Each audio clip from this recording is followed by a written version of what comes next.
थोडंसं या बाबतीत जर विस्तृतपणाने मी बोललो तर आपल्याला माध्यमांना माझी विनंती आहे की मी जे बोलतोय ते थोडंसं विस्तृत सर्व जर दाखवलं तर गैरसमज होणार नाहीत.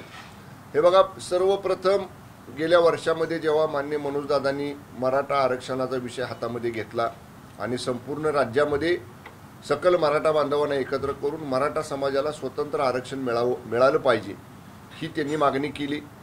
ती मागणी केल्यानंतर वेगवेगळ्या बैठका झाल्या, कायदेशीर वेगवेगळ्या समित्या नेमल्या गेल्या, अगदी निवृत्त सर्व उच्च न्यायालयाच्या न्यायाधीशांचं मार्गदर्शन मंडळ नेमलं गेलं आणि अत्यंत अभ्यासपूर्ण जो शब्द माननीय एकनाथजी शिंदे साहेबांनी दिला होता मराठा समाजाला आरक्षण देण्याचा, तो शब्द स्वतंत्र विधिमंडळाचं अधिवेशन बोलवून मराठा समाजाला 10% आरक्षण हे महाराष्ट्र सरकारनं शिंदे साहेबांच्या नेतृत्वाखाली दिलं. नुसतं दिलं नाही तर ते आजपर्यंत सुद्धा हे न्यायालयामध्ये टिकलेलं आहे. न्यायालयामध्ये अनेक लोक गेली, त्याला न्यायालयात आव्हान देण्याचं काम केलं, परंतु आपण सुद्धा आपली बाजू न्यायालयासमोर मांडून आपण आत्तापर्यंत ते आरक्षण टिकवलेलं आहे आणि इथून पुढे सुद्धा ते दिलेलं 10% स्वतंत्र आरक्षण कसं योग्य आहे, कायद्याच्या चौकटीत कसं बसणार आहे, ह्या सगळ्या गोष्टी आपण न्यायालयासमोर वेळोवेळी या ठिकाणी मांडू. ही झाली एक बाजू. त्यानंतर माननीय मनोजदादांनी सांगितलं सगळ्या सोयऱ्यांचा कायदा करा की सगळ्या सोयऱ्यांचा अध्यादेश काढा. त्यावेळी सुद्धा माननीय मुख्यमंत्री स्वतः वाशीमध्ये गेले, त्यांच्या मोर्चाला सामोरे गेले आणि जे प्रारूप आहे म्हणजे सगळ्या सोयऱ्यांचं नोटिफिकेशन काढताना त्याच्यामध्ये काय बाबी अंतर्भूत असाव्यात याचं प्रारूप मान्य मनोजदादांच्या हातामध्ये दिलं. ही पद्धत आहे, हा नियम आहे की एखादा अध्यादेश काढताना, एखादा नियम करताना, एखादा कायदा करताना त्याच्यावर जनमानसांच्या, राज्यातल्या जनतेच्या हरकती, ऑब्जेक्शन्स मागवणं ही कायद्यातली तरतूद आहे. त्याप्रमाणे आपण ते पब्लिक डॉमेनमध्ये दिलं. सगळे सोयऱ्यांचा अध्यादेश, त्याच्यावरती हरकती मागवल्या, त्याच्यावरती जवळपास 8 लाखापेक्षा जास्त हरकती आल्या. हे बघा, जेव्हा एवढ्या मोठ्या संख्येनं हरकती येतात तेव्हा त्याची छाननी होणं गरजेचं आहे.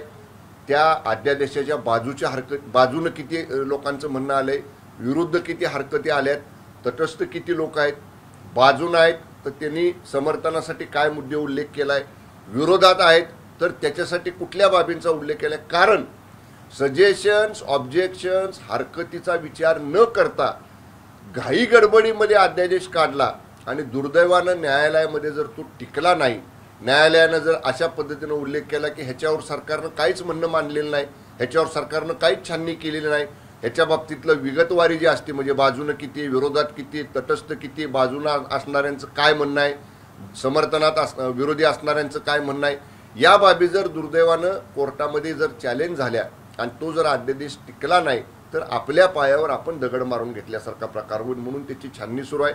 आपण म्हटलं की 13 तारखेला मागच्या महिन्यामध्ये मी मनोजदादांकडे गेलो. मी त्यांना हेच समजावून सांगत होतो की हरकती आल्यानंतर आपला 2 महिन्याचा वेळ हा लोकसभा निवडणुकीच्या आचारसंहितेमध्ये गेला. बघा, मंत्री आस्थापनेवरचे आमचे अधिकारी कर्मचारी त्यावेळी निवडणूक कामासाठी काढून घेतले होते, कमी केले होते. तसंच ज्या विभागामध्ये हे हरकतींचं स्क्रुटिनीचं काम सुरू आहे त्या विभागातले अधिकारी कर्मचारी सुद्धा तिकडे निवडणूक कामासाठी निवडणूक आयोगानं त्यांच्या विभागाकडे या ठिकाणी घेतले. तो वेळ आमचा गेला. मी मनोजदादांना म्हणत होतो की आम्हाला 2 महिन्याचा वेळ द्या, म्हणजे या बाबतीत आम्हाला परिपूर्ण सगळ्या बाबी अभ्यास करता येतील. ठीक आहे, त्यांनी 1 महिन्याचा दिला. मी आजही त्यांचं मनापासून आभार मानेन की ते म्हटले बाबा शंभूराजी तुम्ही आला, तुमचे माझे वेगळे व्यक्तिगत मित्रत्वाचे संबंध आहेत, मी तुम्ही आलाय म्हणून 1 महिन्याची वेळ देतो. मी त्यांचा आभार मानतो. पण त्यांनी 1 महिना वेळ दिल्यानंतर एकही दिवस आम्ही वाया घालवलेला नाही. मी आपल्याला अत्यंत प्रामाणिकपणे सांगतो, एकही दिवस, अगदी विधानसभेचं अधिवेशन 3 आठवडे चाललं त्याच्यामध्ये सुद्धा दर आठवड्यातनं एकदा दोनदा मी स्वतः संबंधित विभागाच्या अधिकाऱ्यांना घेऊन बसत होतो.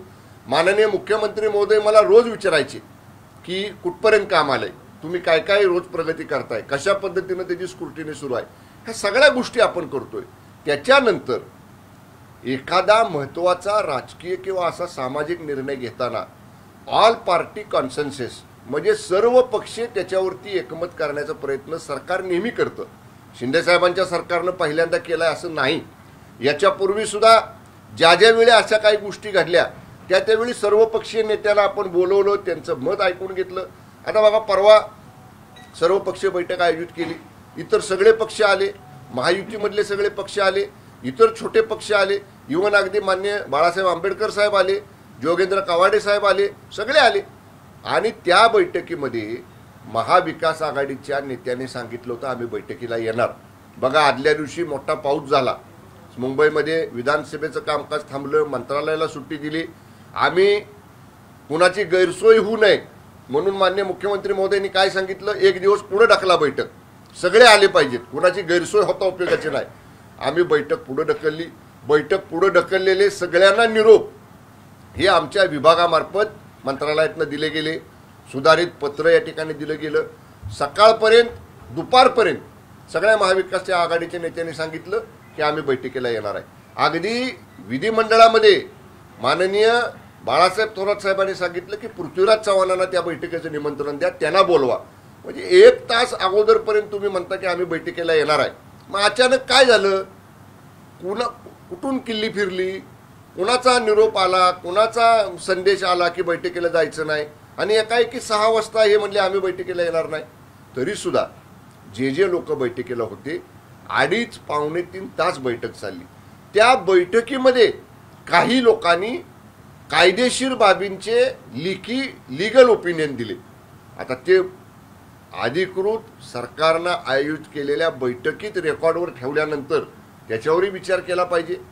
आपण तेही काम चालू केलं. बैठक संपल्यानंतर दुसऱ्या दिवशी मी आमच्या विभागातल्या अधिकाऱ्यांना सूचना दिल्या, माननीय मुख्यमंत्र्यांनी आदेश दिले की त्यांनी जे लीगल ओपिनियन दिलेलं आहे त्याच्यावर ॲडव्होकेट जनरलचं मत घ्या, आणि आवश्यकता पडली तर 3 निवृत्त हायकोर्ट जज साहेबांचं जे मार्गदर्शन मंडळ या विषयासाठी आपण नेमलेलं आहे त्यांच्याकडे हे रेफर करा आणि त्यांचंही याच्यावरती मत घ्या. ही काम आपण सुरू केलं. त्याच्यानंतरचा विषय आला सगळ्या सोयऱ्या तुमच्या हैदराबाद गॅजेटचा. आता हैदराबाद गॅजेट बाबतीत ऑन रेकॉर्ड आपली 5 पत्र आहेत. 5 पत्र वेळोवेळी आपण आपल्या शासनाकडनं तेलंगणा गव्हर्नमेंटला दिली. कालचं शेवटचं पत्र अधिवेशन काळामध्ये राज्याच्या मुख्य सचिवांनी त्यांच्या राज्याच्या मुख्य सचिवांना दिलं की या विषयावरती राज्यामध्ये अत्यंत गांभीर्यपूर्वक आणि चर्चा सुरू आहेत. आम्हाला तुमचं हैदराबाद गॅजेटमधले जे डॉक्युमेंट्स आहेत त्याची पाहणी करायची आहे आणि त्याच्या आम्हाला सर्टिफाईड कॉपीज पाहिजे आहेत. आपलं माननीय मुख्य सचिवांचं पत्र दिल्यानंतर आपण 11 अधिकाऱ्यांची टीम आपण तेलंगणा गव्हर्नमेंटमध्ये पाठवली. हैदराबादला आपल्या 11 अधिकाऱ्यांची टीम गेली. 4 दिवस त्यांनी पाहणी केली की डॉक्युमेंट्स आहेत का, सुस्थितीत आहेत का. 7,500 ते 8,000 डॉक्युमेंट्स आहेत असं सकृतदर्शनी आमच्या अधिकाऱ्यांनी तोंडी सांगितलेलं आहे. आमच्या अधिकाऱ्यांची टीम एकच दिवसापूर्वी या ठिकाणी माघारी आलेले, सोमवार किंवा मंगळवारी त्या बाबतीत आम्ही त्यांच्याबरोबर चर्चा करून त्याची माहिती करू. आता नुसतं ते बघितले डॉक्युमेंट्स, आम्ही आमच्या स्कॅनिंग मशीनवरती स्कॅन केले, तर त्याला ऑथेंटिसिटी आहे का, त्याला अधिकृतपणा आहे का, अधिकृतपणा कधी येईल. समजा आम्ही तिथं एखादी एजन्सी नेमली तेलंगणामध्ये, त्या एजन्सीनं ते डॉक्युमेंट स्कॅन केले, तर हे डॉक्युमेंट्स आमच्याकडं जे निजाम स्टेट होतं पूर्वी, ज्या निजाम स्टेटमधनं हैदराबादला ते डॉक्युमेंट्स गेलेले आहेत तेच आहेत. हे त्या ज्यांच्या ताब्यात आज आहेत त्यांनी सर्टिफाय केले पाहिजेत, त्यांचा सही शिक्का त्याच्यावर मारला पाहिजे. तर याच्यासाठी आम्ही त्यांना परवानगी मागितलेली आहे की यंत्रणा आम्ही देतो, तिथली एजन्सी स्कॅनिंग करण्याची आम्ही उपलब्ध करतो. तुमचे अधिकारी हवं तर समक्ष तिथं उपस्थित ठेवा, पण आम्हाला ते सर्टिफाय करून द्या. कारण समजा उदाहरण घ्या, XYZ माझं नाव घ्या, माझ्या नावचं डॉक्युमेंट सापडलं आणि त्या आधारे नुसतं स्कॅन केलं विदाऊट सर्टिफिकेशन आणि त्या आधारे एखादा दाखला सोडला आणि उद्या कोर्टामध्ये तो चॅलेंज झाला आणि जर माननीय न्यायालयाने सांगितलं की हे अधिकृत डॉक्युमेंट आहे, हे तुम्ही कशावरून सिद्ध करता. आपल्याला सांगता आलं पाहिजे त्या ज्यांच्या ताब्यात आहे त्या गव्हर्नमेंटची आम्ही सर्टिफाईड कॉपी आणलेली आहे.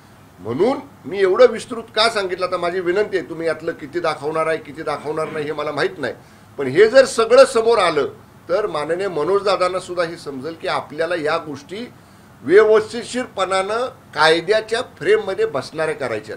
पहिला गैरसमज मान्य मनोज दादांनी हा काढून टाकला पाहिजे की सरकार आरक्षण देण्याच्या विरोधात आहे, सरकार हैदराबाद गॅजेटच्या विरोधात आहे असं बिलकुल नाही. आमचं एकच म्हणणं आहे, पूर्वी आरक्षण दिलं, घाई गडबडीत दिलं. बघा ते हायकोर्टात आपण टिकवलं, पण सुप्रीम कोर्टात गेलं त्यावेळी टिकलं नाही. का टिकलं नाही, कुणामुळं टिकलं नाही या चर्चेमध्ये मी जाणार नाही. पण दुर्दैवानं आता घाई गडबडीत निर्णय घेतला आणि तसंच जर काय घडलं तर आपल्या हातानं आपल्या पायावर आपण दगड मारून घेतल्यासारखं होईल. मी परत सांगेन, माननीय मुख्यमंत्री एकनाथजी शिंदे साहेब हे दिलेल्या शब्दाला पक्के असतात. त्यांचं आजपर्यंतचं राजकीय सगळी पार्श्वभूमी आपण पाहिली तर एकदा त्यांनी शब्द दिला तर कितीही अडचणी आल्या तरी तो शब्द ते पूर्ण करत असतात. त्यांनी 10 वेळा मला सांगितले की शंभूराज, आपल्याला जे करायचंय ते कॉन्क्रीट करायचंय, कायद्यात टिकणारं करायचंय. त्यामुळं कुठंही आम्ही दिलेल्या शब्दापासून बाजूला होणार नाही. आणि मी ओबीसी समाजाला सुद्धा विनंती करेन की बघा, ओबीसी समाजाचं आरक्षण आम्ही कुठंही त्याला धक्का लावत नाही. हे जे स्वतंत्र 10% आरक्षण दिलेलं आहे त्याच्यासाठीचा हा विषय आहे. स्वतंत्र आरक्षणामध्ये आपल्याला जे हैदराबाद गॅजेटचा आधार घ्यायचा आहे कुणबींच्या प्रमाणपत्रासाठी, तो त्या अनुषंगानं आपण त्या हैदराबाद गॅजेटची स्क्रुटिनी सुरू, म्हणजे त्याचे स्कॅन करून डॉक्युमेंट्स मिळवायचं काम सुरू केलेलं आहे. सरकार ओबीसीच्या आरक्षणालाही धक्का लावणार नाही.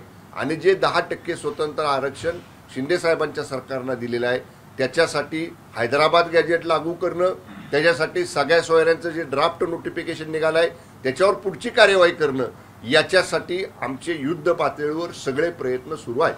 परंतु महाराष्ट्रातील सर्व बातम्यांचे विश्वासार्ह व्यासपीठ, सकाळच्या सर्व सोशल मीडिया प्लॅटफॉर्मला लाईक, फॉलो आणि सबस्क्राईब करा. तसंच सर्व नोटिफिकेशनसाठी बेल आयकॉन प्रेस करायला विसरू नका.